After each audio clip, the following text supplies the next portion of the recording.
All right, traders, this is Blake Morrow. You were listening to the Morning Edge webinar. I'm going to welcome you all back. So we're going to go through our charts as we normally do. By the way, the cable is such a dog. My God. It's like unbelievable how weak this thing is.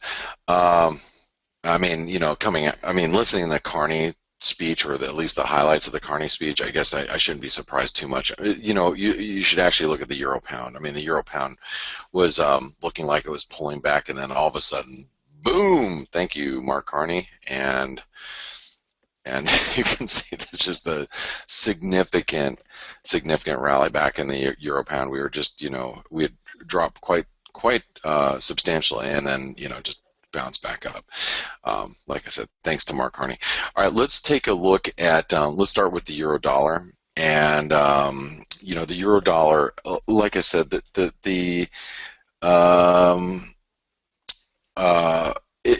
it's really been a tight range for the euro, and I know I said this yesterday, and maybe some of you did buy it yesterday when we got down to the 108.60 level.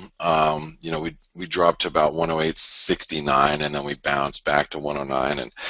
But frankly, I'm going to delete all this stuff because it's you can see we're more or less really range bound. Okay, and what I'd love to do with the euro dollar right now is just be on the short side of the euro, but I'd like to be on the short side of the euro higher than where we're currently at. I don't want to short it here. I don't think there's any real incentive at the moment to short the euro dollar while we're down here at these levels. I'd rather be on the short side on an approach to 110. Up here. I just don't know if we're going to get up there. I mean, that's the question now. It's like, okay, well, and here, let me just delete everything just so we have, not everything, but I'm going to leave the yellow lines. But you can see this is how I'm viewing the euro right now.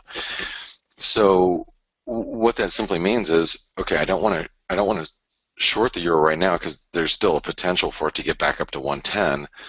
But at the same time, I don't really want to be on the long side either, because if you look at if you're trying to be on the long side currently where we're at, and this is a daily chart, you can see there's a lot of open air underneath in case the dollar just decides it wants to go freaking crazy. I mean, and if stocks are going to bounce, the dollar could really firm up. It can, especially against the euro and the cable and the Swissy. I think it's all very possible. So, what do we do with the euro currently? I mean, that's the question. Like from an intraday perspective, and my assumption is you have to, we had a range tightening that was working out really well, and then obviously we hit the illiquid parts of the market, and we spiked above, we spiked a little bit below, during the holiday, and so you remove that, and I think, you're looking at more of a 107 to 110 range, right? And I don't even think that 110.50 is going to be more of an issue now. I think it's something like this. It's more important. But let's imagine you get a little bit further selling from here. So if you go, from the low to the high, I gotta make sure. Remind me to mention something that's non-market related a little bit later. So make sure you guys remind me. I gotta tell you guys what I've been up to like over the weekend, non-market related, and you guys maybe we can discuss it a little bit. Kind of fun stuff, not just interesting stuff. Okay, so if you go from low to high, here we are. The 50% retracement comes in here at 108.50. Okay, the 618 is here at 108.15. Now, if you ask me, I think this is going to be a good area if you want to be a buyer intraday. Okay, I think you trade it like this. Now, what I'm going to draw for you, God, this pound's a piece of garbage. I'm down 20 pips on a third size position, and I have no desire of picking up any more here. What a piece of garbage that is. The cable. Whew. Okay, anyway, we're going to talk about that here in a second. So buying it here or selling it up here makes most sense to me. Doing it right now, I mean, look, what are you going to do here? It's like, in my opinion, with the euro, it's more like flipping a coin at current prices. Okay, it really is. It looks like, it's like flipping a coin, in my opinion. Okay, so your better bet is trying to trade it down at 108 or maybe up at 110, and we're basically at 109. Now, are we going to see turns at better levels throughout the course of the day? Probably. Maybe we only dip to 108 and a quarter. Maybe we only rally to 109.50. I think that's entirely possible. But still, even if we get to 109.50, is that a good enough place to be on the short side? Or if we get down to 108.30, is that going to be a good enough place to be on the long side? I'd rather see the euro push the envelope a little bit and exercise some patience here rather than being stuck in a trade that I don't want to be in. So, like I'm currently with this cable. So 108 support, I think, is going to be really key support. And I also think 110 resistance is going to be key resistance. And you just have to be careful being caught up inside of this nasty range. Be careful getting caught up too much in the middle. Maybe if you're swinging up towards 109.50, that's a better place to be on the short side. Maybe down here at 108.20, that's a better place to be on the long side. But I think there's going to be better opportunities. I think there's going to be better opportunities in in other currencies. You probably trade the Canadian or the Aussie or the Kiwi more effectively. Maybe even the cable. I mean, the cable is obviously just nonstop bludgeoning right now. It's like ridiculous. Okay, speaking of the cable, let's go to the cable. So here's the cable. So Carney pulls the wool out from underneath, or pulls the rug out from underneath the cable, and all of a sudden, what looked like the potential for a break out of an ascending wedge, okay, just turned it lower. And then you can obviously see that this is key. All right, let's get rid of this real quick, and let's put that in there and say, until we break above 143.50, and look, we're going to push to new lows. We might actually trip new lows here. Wait for it. Hold on. 142.26. We are 6 pips away, 5 pips away right now. What a hunk of junk the cable is. Oh my gosh. Unbelievable.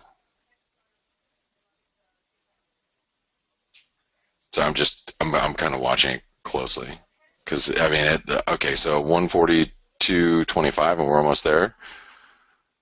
I mean, and then once we break that, where do we go? Okay, let's I guess we're going to 141.89, which is the 127% extension of this move. So expect that if we break down. So 141.90. 141.90, which is the 127% extension. That would be a nice stop run below the lows, and I bet you that's where we're going.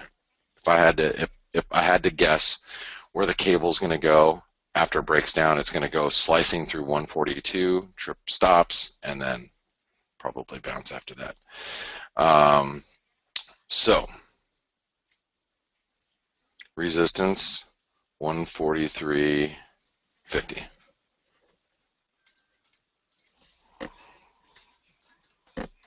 Okay, 143.50.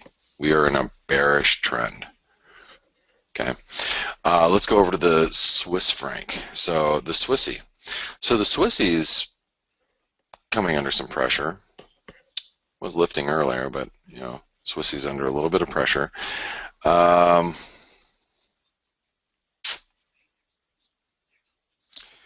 so we're gonna have to delete some stuff here. Let's obviously this 618 is such a big deal. I mean, so we can keep that. Let's get rid of this. We're dipping. I think we're doing that dip that I drew out there. We're doing that dip now.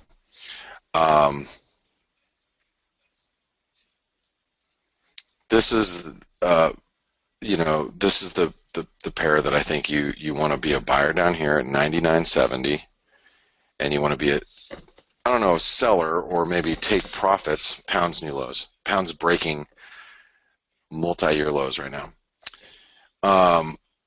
Or you know, be a seller here at 101.20. 101.20 is where major resistance resides. That's the 618. There's also a 618 here. So 99.65, 101.20. Here's the pound. Watch the pound slipping. Let's see it hit the 127% extension right there. Do it. Do it. Do it.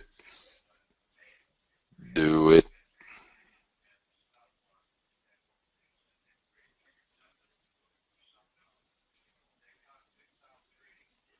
See if we can break here. Man, Carney really destroyed that one here. Let me go ahead and put in the Swissy. 9965, right? 65 and 1.0120. It's major resistance, and I believe this is pretty key support in our range. So I'm going to go back over to the cable really quick.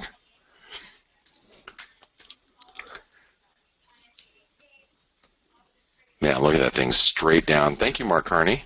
You're wonderful. He's doing the destroying the cable just like he destroyed the Looney. Fact of the matter is that you know, regardless of the inflation data that came out better overnight, which initially popped the cable, the fact of the matter is that it's not good enough data to, you know, to bolster the case of a, you know, for a stronger, you know, pound. You know what I mean? So, but we're taking all the stops because the stops were below the 30 level. Let's see if we can get it below 142. That's going to be a place to, I mean, I might even add a little bit down there. I'm in 1/3 size, so it's a very small relationship to everything else that I'm trading right now. So, but we'll see if we can.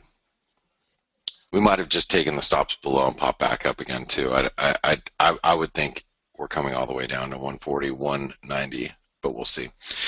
All right, let's go over to the, while we're watching here, let's go take a look at the yen. So the yen, okay, I was saying a little bit earlier, I really want to be on the short side of the dollar yen, close to 120. Okay, the dollar yen. Here, let's remove this. Let's remove that, and let's remove that. Okay, so the dollar yen has given us that double bottom. Okay, we're approaching pretty key resistance right here. Let's get rid of that. Let's get rid of this. Okay, let's get rid of, well, it's at the 88% retracement.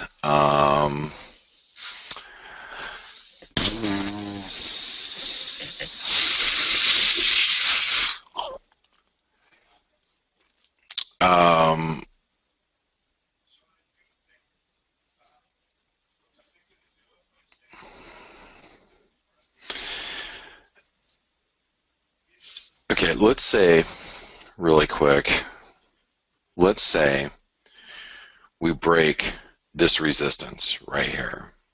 All right. Let me remove that for a second. Okay. So you notice how we're making lower high, lower high, lower high, right? Very, very, very modestly too. Lower high, lower high, lower high. So I mean, you can actually take a little trend line and do this, right? You guys obviously see that. Okay. So let's imagine we break. We break above 1830. Now you have a move that measures a double bottom,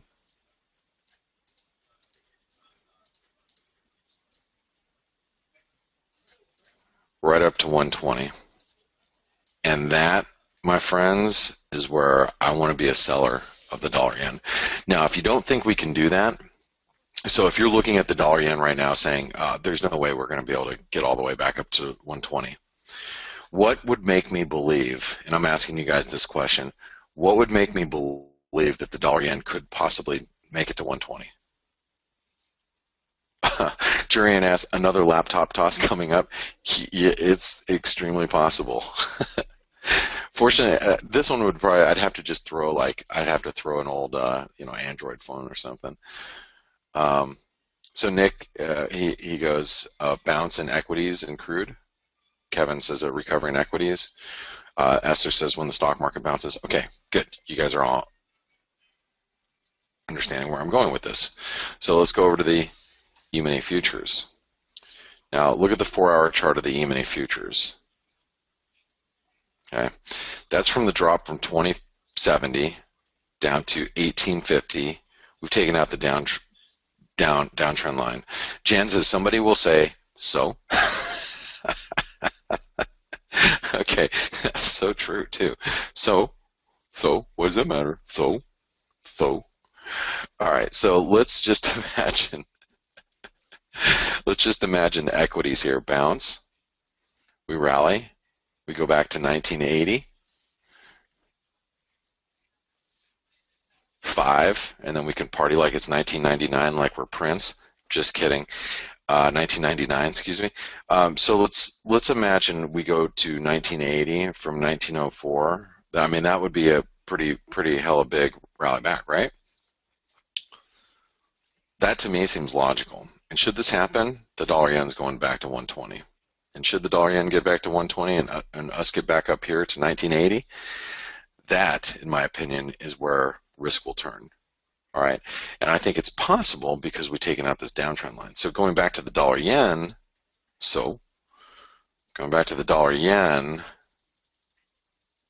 I'm getting there, slowly but surely.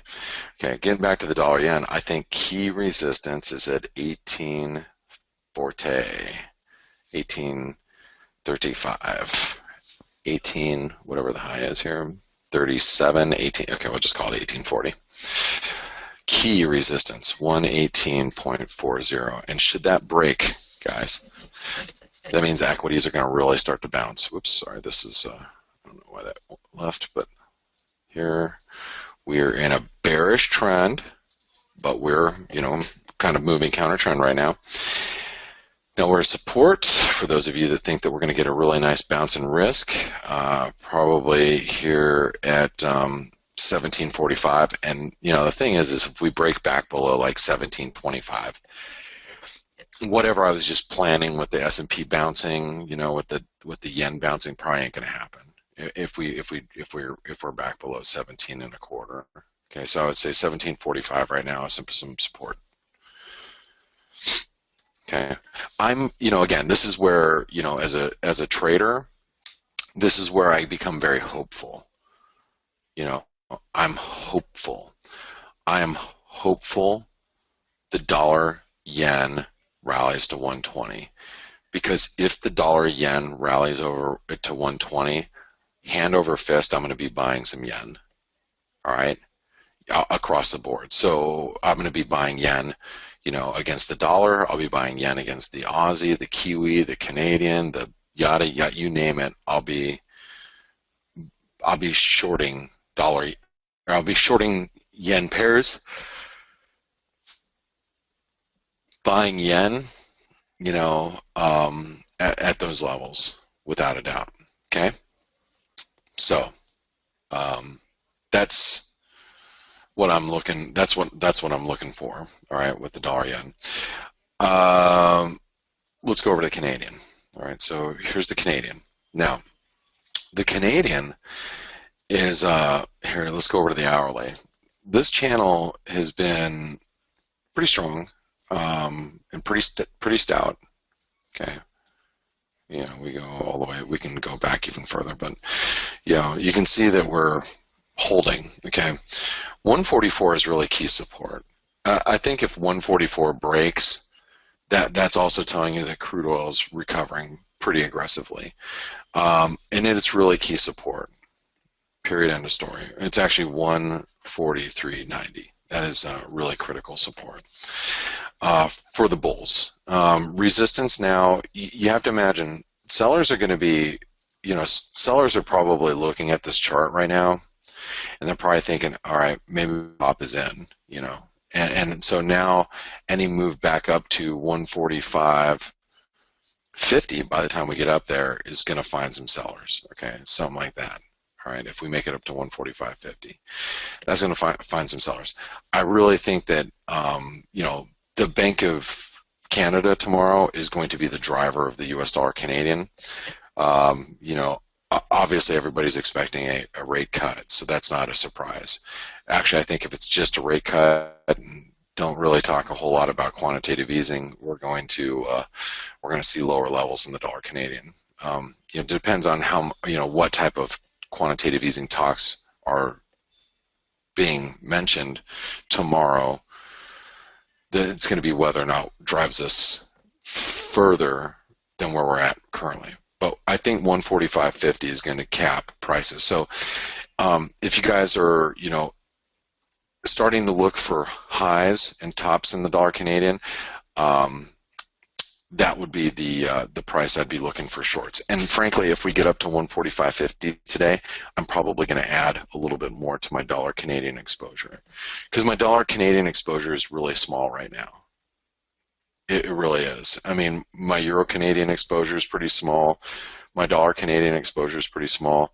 I wouldn't mind buying some Canadian Swiss, shorting some Aussie, New Zealand, Canadian, things like that. I really want to get past the Bank of Canada tomorrow before I start, exposing myself more. But the dollar Canadian, I wouldn't mind selling a little bit more if we get up there. All right, anyway, that's where we're at right now. When we come back, we'll do the Kiwi, the Aussie, the dollar index, the peso, the Norwegian krona, Swedish krona, things like that. So don't go anywhere. I'll be back in a few minutes. I'm going to go freshen up my coffee. Thanks, everyone. Be right back. Hey traders, this is Blake Morrow. You are listening to the Morning Edge webinar. I want to welcome you all back. So let's we're gonna go over to the Kiwi, and let's see what we've got here. So the Kiwi, this is a currency that we saw give us a false breakdown on Friday. Okay, so we got a false breakdown on Friday that opened the door for a bounce. It was a little bit more cut and dry than the Aussie, where the Aussie is actually closed in breakdown territory, and the Aussie is actually bouncing pretty aggressively, which also sets up for a false breakdown. But you got your 786 retracement held on Friday. We got the false breakdown. We talked about that, and now the risk is that the Kiwi can actually start squeezing here. So you got to watch it. I mean, and the reason why this is important because there are certain currencies, especially cross rates, that I would pay very close attention to if we start to squeeze here. You got the pound New Zealand. That pound New Zealand could really come under pressure. You got the Euro New Zealand. That thing could break down too. So I think a break above this resistance, okay, right here, is going to spur some, Kiwi squeezing, frankly. All right, so that resistance right now is 65.10. All right, that's going to be key resistance today.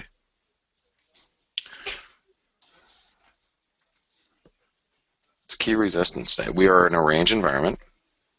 All right, and support for the Kiwi. Well, We also have this. Yeah, there's a lot going on in this chart. This is an inverted head and shoulder pattern too. Okay, uh, so I'm gonna. I think this is a really important chart that we're gonna. I'm gonna actually. I think I'm gonna tweet this because it's really important. Um,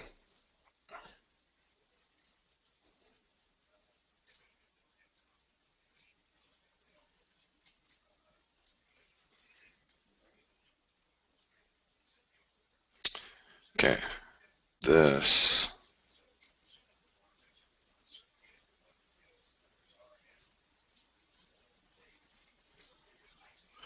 You know what? Let me erase this for a second. Oops, erase. Let me grab a different colored pen. The pen is blue. The goddamn pen is blue. Uh,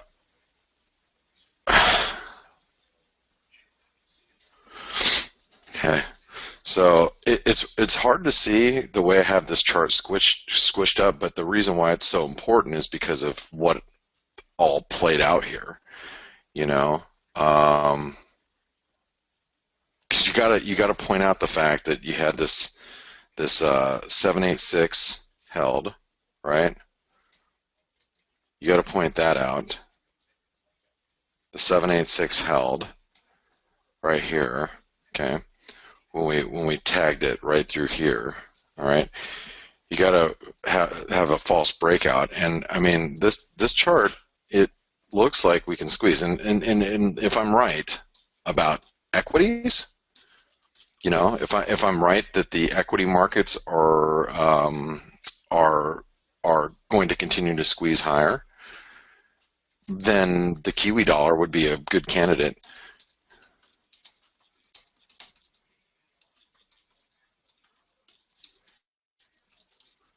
And I'm going to tweet this here because you have that inverted head and shoulder pattern. You've got the 786 false breakdown. Um, so again, I'm tweeting that chart. I don't know if is Twitter even working right now. I can't even tweet that. Twitter's broke. Anyway, hey, you know what? Doesn't really matter, right? I guess what matters is that you guys see it. But anyway, I think the risk are that you have this inverted head and shoulder pattern here. You break above that, and boom, we can see a little bit of squeeze. Okay. Yeah, I heard that Twitter's been kind of up and down, but thanks, guys. Twitter looks, it's horrible right now. All right, so 65.10. Support will be at 64.15, which will be the spike low. 64.15. And just watch the Kiwi. I think the Kiwi can squeeze. All right, Aussie dollar. Let's go over to the Aussie. Man, this Kiwi or the pound is such a piece of junk. All right, so here's the Aussie. And and then on top of the Kiwi, we got all the Kiwi data today too, which is okay. So here's the Aussie. So the Aussie broke down on Friday. Okay, so here we went. We closed at new lows, right? New trend lows. Like finally, Aussie breaking down. Today,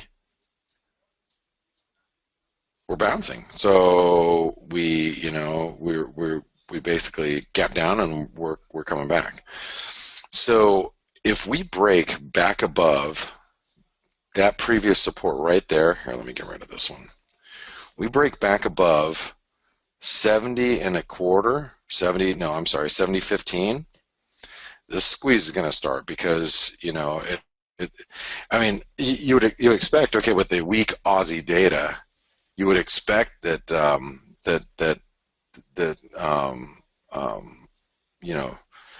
the weak Chinese data, you would expect the Aussie would have come down, but of course the Aussie is rallying because people expect that the Fed's going to start, or the People's Bank of China is going to start being more aggressive with stimulus. You know, and so now the Aussie's getting a bounce. So if we bounce, and I think that'll catch a lot of people off guard.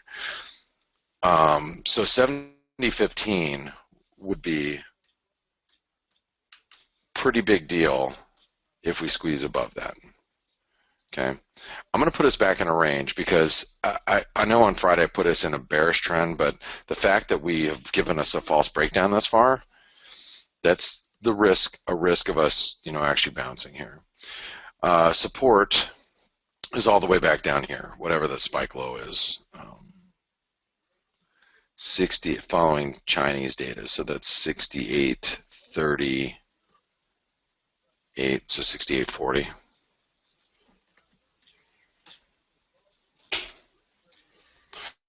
All right, let's go take a look at the dollar index. Okay, so here's the dollar index, and let's go over to the hourly. You can see the dollar index is trying to break higher. You know, a lot of this it has to do with the dollar yen, believe it or not. Okay, and the euro too. But if the dollar yen continues to blast higher here, and if the dollar index continues to blast higher here through 99.30. 99.32. It's probably as a result of the dollar yen bouncing. So 99.32.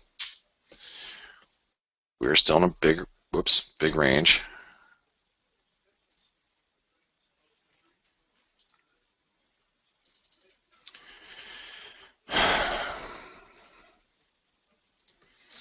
You know, if I had to imagine where support is, it's right through here.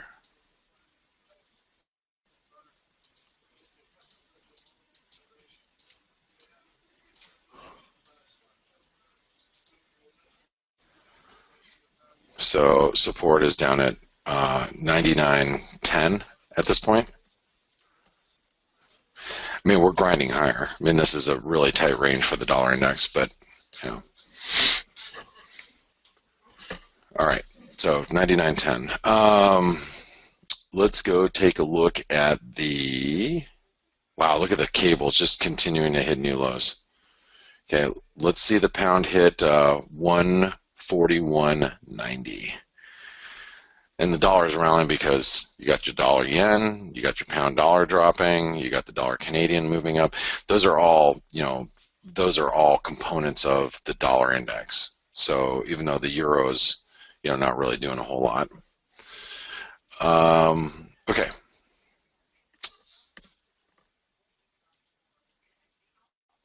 Let's go over to the peso. Whoops. So here's the peso. We're still above 18 and 18 support. I mean, bottom line. Okay. So this pullback ended up being a little deeper than I thought it was going to be. This is what we were doing yesterday. Okay, but it just continued to grind lower because risk appetite is strong. So as long as risk appetite is strong, that could pull back the peso. But 18 key support, resistance, it's 1831. So it's pretty simple, cut and dry, right?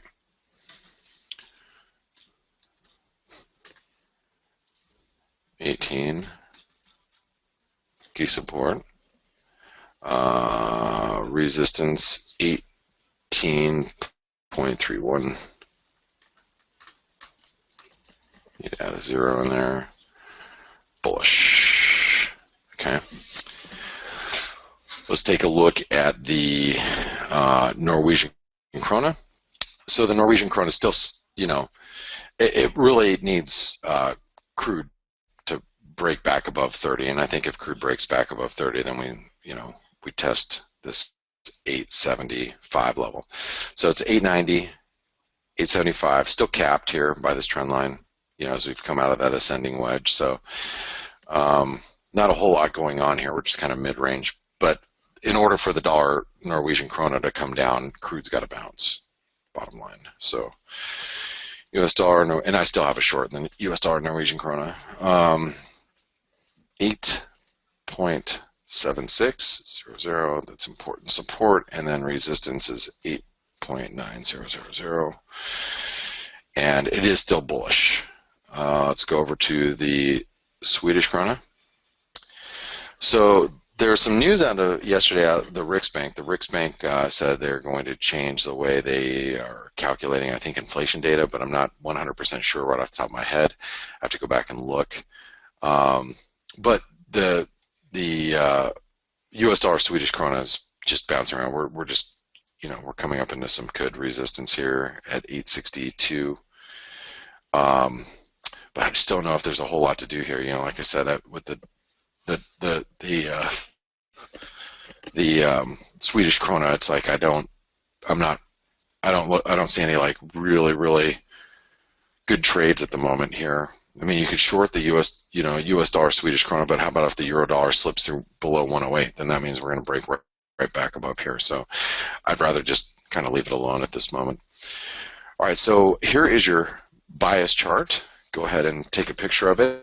I'm going to start answering some questions. So going back into the way back,